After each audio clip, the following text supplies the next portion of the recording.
India has an ambitious infrastructure target over the next 5 years. It's $1 trillion.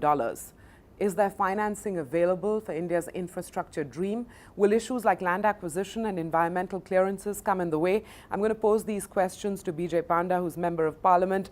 Orissa, your home state, I think is a microcosm of the national problem in a sense. The land acquisition issues, the environmental clearances, the needs that big infrastructure projects have on the other hand. This is terrain that the government would argue it is navigating with a cabinet committee on infrastructure to sort out and speed up. But what's the sense that you get on the policy side and what the people really have to say? The balance, how it's going to be struck, because that's the immediate hurdle. The entire country is grappling with this issue, not just any one state. Exactly. Land acquisition has been a hurdle in dozens of states. And if you look at the problems that we face today, for example, our major highways construction throughout the country has slowed down dramatically in the last decade. But let's not see the glass only as half full.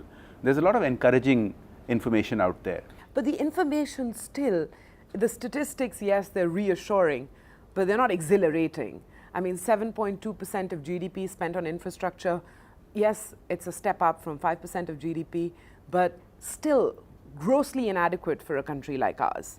And you just have to bring up the China example and everything falls into place. Let me tell you something about India and something about Odisha since you raised it.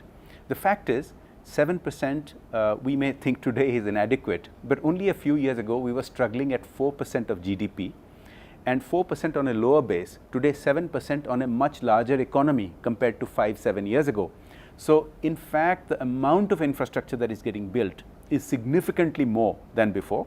And please remember, let's not disparage the 7% rate, because the World Bank's traditional guideline for developing countries has been that they ought to spend 7%, and we were never meeting it. Of course, it's a fact that countries like China have exceeded the 7% norm for many years, and that's what we should keep in sight. But we should take some sense of satisfaction at having reached 7%, but not treat this as an end in itself, but as a building block in place to go beyond. And so I wanted to say something about Odisha. What happens is, not just in Odisha, but in other places, people hear a lot about the projects that get stuck. People hear a lot about where investment has not happened. The fact is, today Odisha is growing at 9.5%.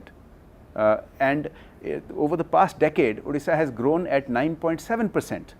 The fact is that many states, not just Odisha, states like Bihar, states like Chhattisgarh, these are states that used to be considered as way behind the national average in terms of growth.